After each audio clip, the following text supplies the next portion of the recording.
What is going on, everyone, and welcome to WreckTalk. I hope you're having a fantastic Christmas Eve, I guess. Yes, the day before Christmas Eve. Boy, Christmas got here in a hurry, didn't it? It's kind of like this season just flew by. And I apologize, I haven't uploaded super regularly, but I've kind of been down. I mean, aside from just Georgia Tech, has not looked great in their last 5 games. Just the whole world of college football has gone crazy, and I've just I'd had enough of it, and I just needed to be away from it and honestly go play Expedition 33 for a while. So we're going to get back in it today. We're going to talk about this OC search, and we're going to talk about the Pop-Tart Bowl. We're going to talk about Georgia Tech, and we're going to talk about Notre Dame too. But before we get into that, we've had a sponsor, a great partnership with King's Ransom this year. King's Ransom started by a Georgia Tech chemical engineering graduate. We ripped off 8 wins in a row when I started putting that on my mustache, and we rose to national prominence. I don't think that's any coincidence. So maybe we can get a bowl win here against BYU on a national stage. You can go to kingsransomusa.com today. You can use promo code WreckTalk. You can get a little discount there for yourself. They have premium beard oils, which if you've been watching the channel, you know, and luxury colognes, aftershave cologne. So go to King's Ransom USA, use promo code WreckTalk today. All right, so let's talk about this. Georgia Tech playing in the Pop-Tart Bowl against BYU, which I should be way more up for, and I'm sure I'll get there by Saturday. This game's going to be Saturday at 3:30. C-Dog and I will be streaming it here in the WreckTalk War Room like we do every Georgia Tech game. And if you've been watching the channel this year, you know I converted to Mormonism in exchange for a win against Wake Forest. That's right. My soul, I basically prostitute my soul in exchange for wins for Georgia Tech. You tell me who's a more thorough fan, a more committed fan than that. Now, Georgia Tech, this is a good draw for Georgia Tech. Like, Georgia Tech really benefited, which we'll talk about, from Notre Dame being a bunch of wussies, pussing out of the bowl, getting mad at. Notre Dame thinks that like they're hurting the world of college football by not playing in the Pop-Tart Bowl. You know, they took their lolly out, threw it on the ground. We get our feelings hurt, so we're not playing in the game.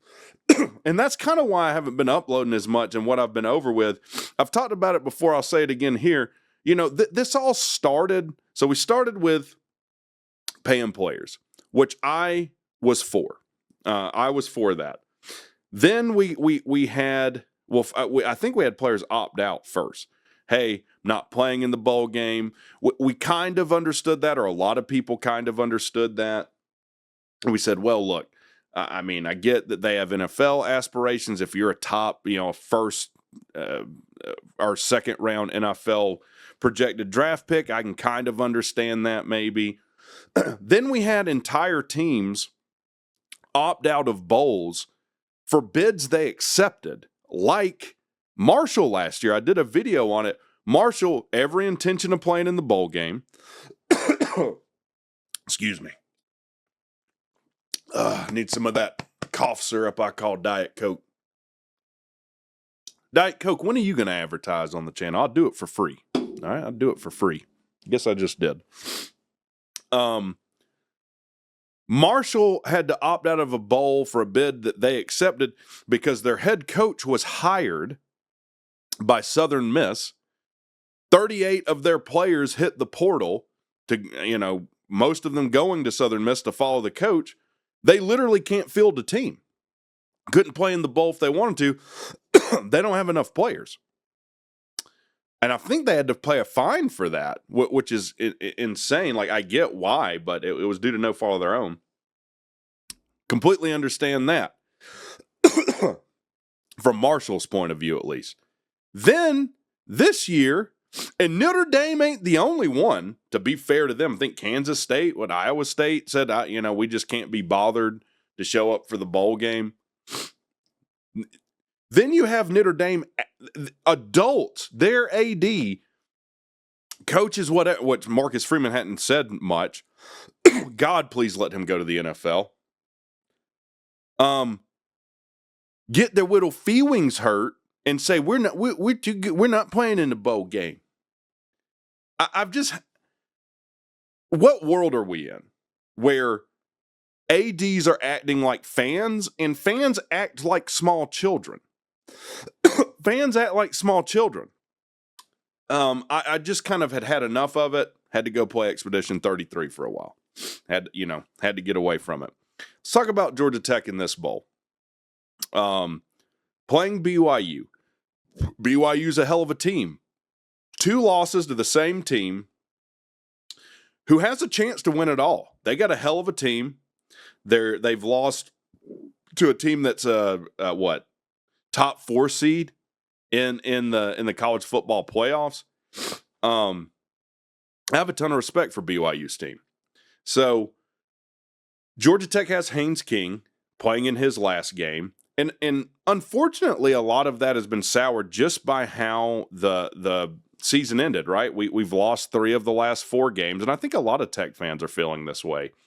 Your only win against Boston College, whose only win was against Northwest East State A&M, they didn't have a single Power 4 win. Had we lost to Boston College, we would have been their only Power 4 win. and it took an act of God for Georgia Tech to win that game. Massive defensive struggles until you play Georgia where, we kind of decide we're going to lose a different way. So I'm really looking for, Haynes King's last game. A lot of guys' last games, by the way. Jamal Haynes, Malik Rutherford, Clayton Powell-Lee, Jordan Vandenberg, Joe Fusel, on and on and on and on, right? Last game they're ever going to play for Georgia Tech. And for a lot of these seniors, the last game they're ever going to play a football, period. All right? And that hits starkly. Which, just to take an aside, is why it's so effed up for a team to opt out of a bowl. And I haven't heard mention. You rob some of these guys that are not going to play in the NFL of enjoying and recognizing their last game of football. Like Notre Dame players, whatever their last game was, I don't even know. There's guys that were playing their last game of football that didn't even know it because their school's administration, AD, whatever, are a bunch of cowards. And they stole that from some of the players on their own team, which is disgusting, by the way. Fortunately, Georgia Tech's man enough to step up, and these guys do know it's their last game. So can you play complimentary football in a complete game? Now, I'm not saying that means that you play mistake-free, but can you stop playing offense and not defense or, for one game, for these guys' last game? Same things we're saying against the Georgia game. Oh, your last game playing against Georgia, last regular season game, weren't able to get it together on both sides of the ball. And ultimately, that comes down to Brent Key. Now, also, unfortunately, Georgia Tech has been gutted like a fish, particularly staff-wise. I looked at the depth chart today. No major people that are going to be out. Like I saw Isaiah Canyon listed as playing. I didn't see anything that came off as would be devastating to us. Interesting though, for quarterback, it's obviously Haynes King listed as a starter, and then Graham Knowles, which was interesting to me. Not that necessarily Knowles is listed as number 2, but they're the only 2 quarterbacks listed on the depth chart, period. So anyways, I don't know. Maybe in past depth charts, it was just Philo and King, and they just list the 2. Something tells me that's not the case, though. BYU's got a hell of a team, though. BYU's got Bachmeier, I think that's his name, number 47 at quarterback, who's a hoss. Absolute hoss at quarterback. I went on, I think it's Saturday's Warriors, BYU YouTube channel, talked to them. They were telling me about this kid, 240 pounds, loves to run, loves to put his head down. And then they also have the Big 12 Player of the Year at running back. They got a hell of a running back. So I think it was LJ Martin, whatever the hell his name is. Pardon me, I'm not an expert on BYU football, even though I converted to Mormonism. Everything tells you Georgia Tech should lose this game. And it's not because Georgia Tech's untalented or I'm just in the habit of shitting on Georgia Tech toward the end of the season. But Georgia Tech loses their entire offensive staff minus Chris Winkie. So it's like, okay, who's taking over for the rest of the staff? I guess you're promoting analysts. Like I guess Bohannon's coaching something. Is he coaching quarterbacks? Who's coaching tight ends? Who's coaching running backs? Who's coaching wide receivers? I have no idea, but I know it's not ideal. I know it's not helping you. I know it's only hurting you. So BYU doesn't have anything like that going on, and I don't think they have any major opt-outs either. I do think it'll be a competitive game, kind of depending on what Tech team we see showing up. I don't know if I've mentioned this. I've recorded this a few times. I'm a little scatterbrained here, but C-Dog and I'll be streaming it like we do every game over here Saturday at 3:30. So I don't have much to say, honestly, about the Pop-Tart Bowl. Now, people make fun of you for playing the Pop-Tart Bowl, but the truth is it's a pretty good bowl. All right. So what's going on with this OC search? So if I'm just looking at the Sports Illustrated article here, and I've talked about it some. Key said he had like a list of 36 names, which seems a little misguided to me. Like if maybe I'm just being nitpicky. Seems like you kind of don't have a focus or a sole target. If you got 36 names, seems like you'd have like 10 names. Surely if you narrowed it down to 10, you could get one of them to come. We know we've interviewed Chip Kelly. Surprising to me that, and I did a video about it, many Tech fans kind of pretentiously stuck their nose up to Chip Kelly like we're too good for that. They don't like that, oh, well, he's not a good recruiter.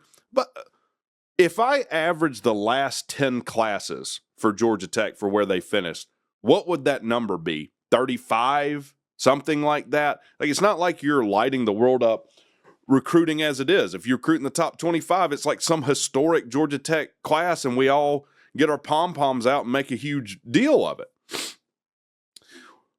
I'll bury the plot from the front. Chip Kelly's my number one. That's who I want Georgia Tech to hire. Why? Why do I want Georgia Tech to hire Chip Kelly? Chip Kelly has a lot of experience. He has a recent national title. He has a track record of good play calling, developing talent. Obviously, I mean, I don't judge someone for what happens in the NFL, by the way. NFL is a completely different animal than college football. And honestly, we have a guy that's never been a head coach for going into his fourth year next year that I think still has a lot to learn, right? I think it would massively benefit Brent Key to bring in a guy like Chip Kelly, who's been a head coach before, who has a ton of great experience as an offensive coordinator. Like it would really benefit Key and a guy that's older, right? I think that would benefit Key as far as his development too. We'll have to see. So we know Chip Kelly's been interviewed. Looking at this Sports Illustrated article, I'm assuming Caudell, maybe Najee wrote this, and current UNLV offensive coordinator and former Georgia Tech player Corey Dennis reportedly interviewed for the position. Dennis is the guy that everyone's far more excited about. I'll be honest, I don't know a ton about the guy. I guess we'll have to trust who Key hires. But just to put it out there, that's my Kelly's my pick. Now, I'm sure we've interviewed other guys. I know I haven't listened to any of the press conferences. I think I'll go on after I record, edit, upload this video for members. We'll listen to some of the press conferences. you know, it seems like he's either, I don't know if it's a done deal, but it seems like he has a pretty good idea of who's going to be his OC, or maybe not, because he said, I don't want any more distractions, which kind of put my hair on fire. Like, look, we got the portal period opens the 2nd to the 16th of January. You need to have your OC in place because Georgia Tech needs to make some moves in the portal, and in a bad way, especially with like Philo hitting the portal. So your most important position now, you don't know. You need to get your OC in. And honestly, you need to get your OC in because he needs to hire his staff. He needs to hire his staff and build whatever the offense is going to be post haste. So I don't know sometimes how to take Key. I don't know if that means he knows who the guy is or doesn't know who the guy is, but I trust Key to make the correct hire there. So I would be interested to see like what you guys think. It seems like about 30% of the fan base is for Kelly. 70 is staunchly, against Kelly. Or is it going to be some other guy? I think it could very easily be some other guy. Look, I'm not some insider, so I have no idea. I am excited for one last game for the Jackets. I am disappointed in how college football has become. And I'll say it like this. Carolina Jackpot actually phrased it like this. He said, he was talking about the portal and Dabo, but he said, I didn't like it when answering machines became a thing. It was different. I had to get used to it, but I had to live with it. And that's what I'm going to have to do for college football. We got one more game until we're officially in the off season, guys. I appreciate everybody who supports the channel, watches the videos, comments, all the nice things you have to say. And some things just come to an end too soon, right? We love college football so much. We wait all year for the season to get here, and then it seems like it's over before you know it. So I guess we just got to appreciate it for the few more days that we have it. You guys have a good one. Boy, the way Glenn Miller played songs that made the hit parade. Guys like us, we had it made. Those were the days. And you knew where you were then. Girls were girls and men were men. Mister, we could use a man like Haynes Hoover again. Didn't need no welfare states. Everybody pulled his weight. Gee, our old La Salle ran great.